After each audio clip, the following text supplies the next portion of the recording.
కొత్త సంవత్సరంలో కూడా హైదరాబాద్ పరిసరాల్లో హైడ్రా కూల్చివేతలు కొనసాగుతున్నాయి. చెరువులు, కాలువలను కాపాడేందుకు హెచ్ఎంటీవీ చేపట్టిన యజ్ఞం ఇప్పుడిప్పుడే ఫలితాలనిస్తోంది. చెరువు, గుండె చెరువు పేరుతో దాదాపు ఏడాది క్రితం నుంచే హెచ్ఎంటీవీ వరుస కథనాలను ప్రసారం చేసింది. మహానగరం హైదరాబాద్ వాసుల దాహార్తిని తీర్చేందుకు గత పాలకులు త్రవ్వించిన చెరువులు రోజురోజుకి కుచించుకుపోవడం చూసి హెచ్ఎంటీవీ స్పందించింది. చెరువు చరిత్ర, చెరువు కింద ఆయకట్టు, చెరువు విస్తీర్ణం, చెరువులో ప్రస్తుతం మిగిలిన భూభాగం, చెరువులో నీటి నిల్వ సామర్థ్యం, ప్రస్తుతం ఏ చెరువులో ఎంత నీరుంది, ఎంత మేరకు కబ్జాలకు గురైంది అన్న పక్కా లెక్కలతో హైదరాబాద్తో సహా జిల్లాల వారీగా తెలుగు రాష్ట్రాల్లోని చెరువుల దీన పరిస్థితిని హెచ్ఎంటీవీ ప్రజల ముందుంచింది.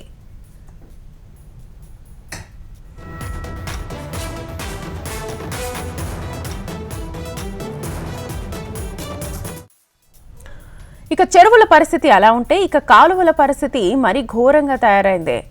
ఎఫ్టీఎల్ బఫర్ జోన్లలో ఉండే కాలువలు కనిపించకుండా పోయాయి. గత 10 ఏళ్ల కాలంలో హైదరాబాద్తో పాటు జిల్లాల్లో చెరువులకు అనుసంధానంగా ఉన్న కాలువలను ఎవరికి చేతనైన మేరకు వారు చెరబట్టారు. కొందరు బలవంతంగా చెరువు భూములను కబ్జాలో ఉంచుకుంటే మరికొందరు నకిలీ పత్రాలతో అనుచరులు, బంధువుల పేరిట పట్టాలని చేయించుకున్నారని ప్రజలు హెచ్ఎంటీవీతో గోడు వెళ్లబోసుకున్నారు. కొన్ని చెరువులకు సంబంధించిన కథనాల ప్రసారంపై హైడ్రా అధికారులు కూడా స్పందించారు.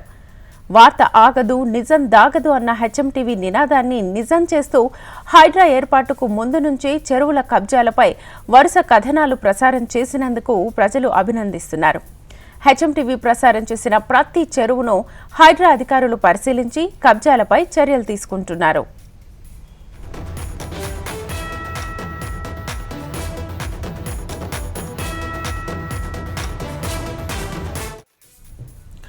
చెరువుల కబ్జాలపై హెచ్ఎంటీవీ వాదనను నిజం చేస్తూ సీఎం రేవంత్ రెడ్డి తీసుకున్న హైడ్రా ఏర్పాటు నిర్ణయం సర్వత్రా అభినందనలు అందుకుంటోంది. చెరువులను కబ్జాలు చేసి ఇల్లు కట్టుకున్న వారిని ఖాళీ చేయించేందుకు హైడ్రా దూకుడు పెంచింది.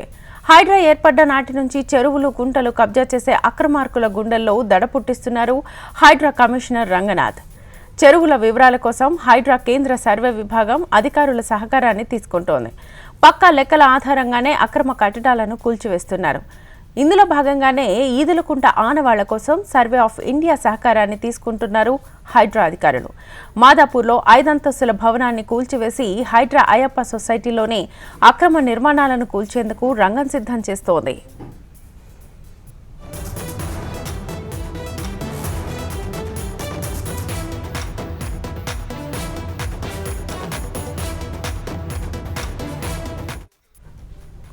ఇక ఈ ఏడాది ప్రారంభమైన ప్రజావాణి కార్యక్రమంలో మొదటి రోజే అక్రమ నిర్మాణాలు, చెరువుల కబ్జాలకు సంబంధించి 83 ఫిర్యాదులు అందాయి. బతుకమ్మ కుంటను పునరుద్ధరించాలని చూస్తున్న హైడ్రా కమిషనర్ జూబ్లీహిల్స్లోని అక్రమ కట్టడాలను కూడా పరిశీలించారు.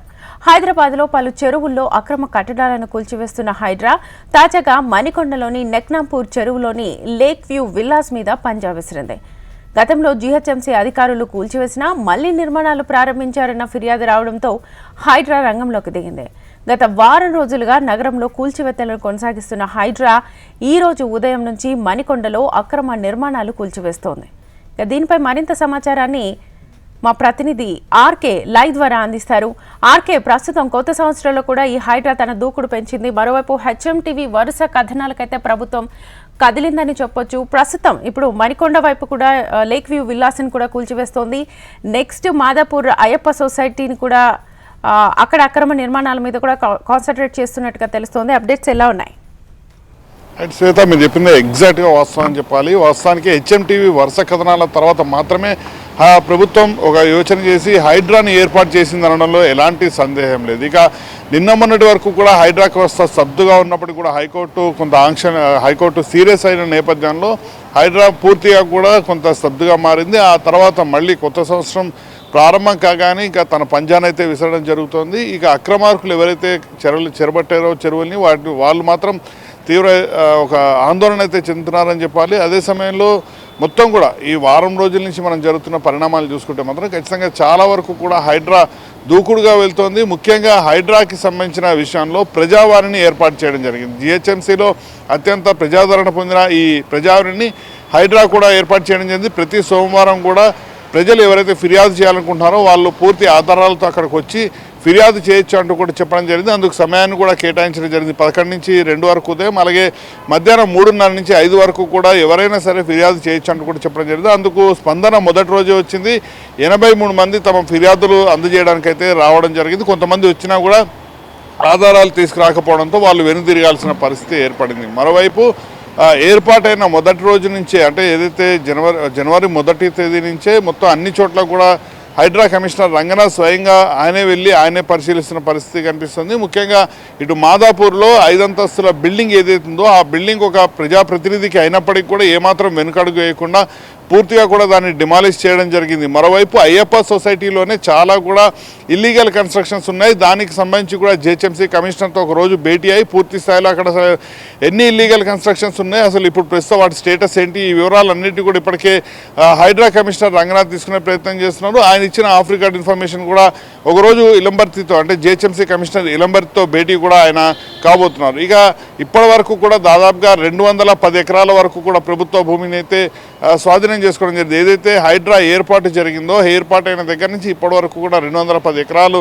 స్వాధీనం చేసుకోవడం జరిగింది. ఈ వారం రోజుల వ్యవధిలో దాదాపుగా 4 కట్టడాలపైన హైడ్రా అధికారులు పంజా విసిరారు. దాదాపుగా 80 మందికి సంబంధించిన పూర్తి డేటా అంతా కూడా ఇప్పటికీ కూడా హైడ్రా కమిషనర్ దగ్గర ఉంది. ఇప్పటివరకు కూడా ఎక్కడెక్కడ కూల్చివేయాలి ఏంటనే పూర్తి డీటెయిల్స్ ఉన్నాయి. కాకపోతే హైకోర్టు ఆంక్షల నేపథ్యంలో కొంత వాళ్ళు లీగల్గా అన్ని డీటెయిల్స్ తీసుకున్న తర్వాత మాత్రమే ముందుకు వెళ్ళాలని ఒక నిర్ణయాన్ని తీసుకోవడం జరిగింది.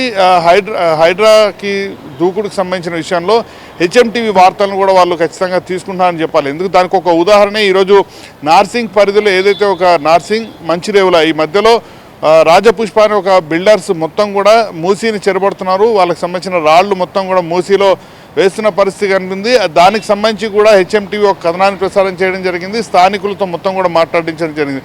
దీనికి సంబంధించిన వీడియో క్లిప్ అనేది హైడ్రా కమిషనర్ చూడడం జరిగింది. మరోవైపు స్థానికుల నుంచి కూడా పూర్తి సమాచారాన్ని హైడ్రా కమిషనర్ తీసుకున్నారు. దీంతోనే అక్కడ వాళ్ళ దగ్గరికి వెళ్ళి మొత్తం కూడా అంతా క్లీన్ చేయాలని చెప్పడం జరిగింది. మొత్తం కూడా ఈరోజు మనం చూస్తే ఆ మూసీకి సంబంధించిన విషయంలో మాత్రం, అంటే మనం ఏదైతే మంచిరేవుల నార్సింగ్ మధ్య మనం వార్త వేయడం జరిగిందో దానికి మంచి రెస్పాన్స్ వచ్చింది. మొత్తం కూడా రాజపుష్పకి సంబంధించిన బిల్డర్స్ ఎవరున్నారో దాని మొత్తాన్ని కూడా క్లియర్ చేయడం జరిగింది. అంటే ఖచ్చితంగా ఒక ప్రాపర్టీ మొత్తాన్ని కూడా మనం కాపాడినట్టు అని చెప్పాల్సి ఉంటుంది. వరుసగా కూడా దీనికి సంబంధించిన గుండె చెరువు అనేది కేవలం మన తెలంగాణలో హైదరాబాద్లో మాత్రమే కాదు, తెలంగాణ అంతటా కూడా వరుస కథనాలని ప్రసారం చేస్తుండడంతో అన్ని జిల్లాల్లో కూడా ఖచ్చితంగా హైడ్రా లాంటి వ్యవస్థ కావాలి అంటూ కూడా ప్రతి ఒక్కరూ కోరుతున్న పరిస్థితి అయితే కనిపిస్తుంది. ఇక జూబ్లీ హిల్స్లోని గురునగర్ ఏదైతే ఉందో ఆ గురునగర్లో ఇప్పటికే డబుల్ బెడ్రూమ్ ఇళ్ల కోసం కేటాయించిన స్థలంలో కొంతమంది అక్రమార్కులు ఇల్లీగల్గా అక్కడ మొత్తం కూడా వాళ్ళు కన్స్ట్రక్షన్ చేయడానికి స్టార్ట్ చేస్తున్న నేపథ్యంలో అక్కడ ఫిర్యాదు చేయడం జరిగింది. ఆ ఫిర్యాదుకు సంబంధించి కూడా హైడ్రా కమిషనర్ అక్కడికి వెళ్ళడం జరిగింది, మొత్తం కూడా చూడడం జరిగింది. ఆయనతో పాటు స్థానిక ఎమ్మెల్యే దానం నాగేంద్ర కూడా అక్కడికి రావడం జరిగింది. ఇలాంటివి దాదాపుగా ప్రతిరోజు కూడా 2 నుంచి 3 ప్రాంతాలకు వెళ్తున్నారు. కొన్ని స్పాట్లోనే డెసిషన్స్ తీసుకుని అక్కడికక్కడే క్లియర్ చేస్తుంటే, కొన్ని మాత్రం లీగల్ ఇష్యూస్, ఎలాంటి ఇష్యూస్ ఎదురు కాకుండా ముందు జాగ్రత్త చర్యల్లో భాగంగా లీగల్ టీమ్ ఒపీనియన్ తీసుకున్న తర్వాత మాత్రమే వాటిపైన ముందుకు వెళ్ళడం జరుగుతుంది. ఈరోజు ఏదైతే నెక్నంపూర్లో ఒక విల్లాలు ఏదైతే లేక్ వ్యూ విల్లాస్ అంటూ కూడా ఏర్పాటు చేయడం జరిగింది, దానిపైన ఇప్పటికే జిహెచ్ఎంసీ హెచ్ఎండిఏ సంయుక్తంగా 2 సార్లు కూలగొట్టినప్పటికి కూడా మళ్ళీ యథావిధిగా వాళ్ళు కడుతున్నారు. అయితే స్థానికులు హైడ్రా కమిషనర్ని కలిసిన తర్వాత నిన్న ఆయన హైడ్రా కమిషనర్ అక్కడికి వెళ్ళి మొత్తం కూడా పరిశీలించడం జరిగింది. పరిశీలించిన వెంటనే ఎవరైతే బిల్డర్స్ ఉన్నారో వాళ్ళకి సంబంధించిన ఎలాంటి డేటా ఏమైనా ఉందా అని అడగడం జరిగింది. వాళ్ళ దగ్గర నుంచి ఎలాంటి సమాచారం లేకపోవడంతో ఈరోజు ఉదయం నుంచి కూడా ఆ పరిసర ప్రాంతం మొత్తం కూడా 4 విల్లాలు మొత్తాన్ని కూడా కూలగొట్టడం జరిగింది. దీనిపైన మాత్రం హైడ్రా కమిషనర్ చాలా స్పష్టంగా చెప్తున్నారు, ఇలాంటి ఇల్లీగల్ కన్స్ట్రక్షన్స్ చెరువుల పరిధిలో కావచ్చు, గవర్నమెంట్కి సంబంధించిన పార్కులు ఏదైతున్నాయో అలాంటి పరిధిలో చేస్తే మాత్రం ఎట్టి పరిస్థితుల్లో ఉపేక్షించలేదు. ఖచ్చితంగా వాటన్నింటిని కూడా కూలగొట్టి మళ్ళీ యథాస్థితికి తీసుకొస్తామంటూ కూడా చెప్పడం జరిగింది. అయితే కేవలం కూలగొట్టడం వరకు మాత్రమే కాదు తమ విధి, మళ్ళీ దానికి రూపురేఖలు తీసుకొచ్చే విధంగా చేస్తామంటూ కూడా హైడ్రా కమిషనర్ చెప్తున్నారు. అందుకు ఉదాహరణ బతుకమ్మ కుంట, అలాగే కూకట్పల్లిలోని ఎర్రకుంట ఉదాహరణగా చెప్పాల్సి ఉంటుంది. ఎర్రకుంటని ఇప్పటికే మొత్తం కూడా దానికి బౌండరీస్ వేసి మొత్తం కూడా ఒక అందమైన పార్క్గా దాన్ని తీర్చిదిద్దుతున్నారు. అలాగే బతుకమ్మ కుంట ఇప్పటికే హైకోర్టు కూడా చాలా స్పష్టంగా చెప్పడం జరిగింది. బతుకమ్మ కుంట అనేది పూర్తిగా కుంటే అంటూ కూడా చెప్పడం జరిగింది. జరిగింది. ఉన్న స్థలాన్ని కాపాడుతామంటూ కూడా హైడ్రా కమిషనర్ చెప్పారు. దాన్ని కూడా పూర్తిగా నవీకరించే విధంగా కూడా సిద్ధం చేస్తున్నారు. ప్రతి చోట కూడా దాదాపుగా ఎక్కడైతే ఇప్పటివరకు కూడా చెరువుల్ని ఆక్రమిస్తున్నారో వాటికి సంబంధించిన కూలగొట్టడాలు జరిగిందో వాటన్నింటినీ కూడా అత్యంత అద్భుతమైన ప్రదేశాలుగా తీర్చిదిద్దేందుకు హైడ్రా కమిషనర్ అయితే పూర్తి స్థాయి ఏర్పాట్లు అయితే చేస్తున్నారు. సో ఓవరాల్గా చూస్తే మాత్రం హైడ్రాకి సంబంధించి రాబోయే అంటే సంక్రాంతి ముగిసిన తర్వాత మాత్రం ఖచ్చితంగా మరిన్ని కూల్చివేతలు అయితే ఉండబోతున్నాయి. Shweta. Right RK, thank you.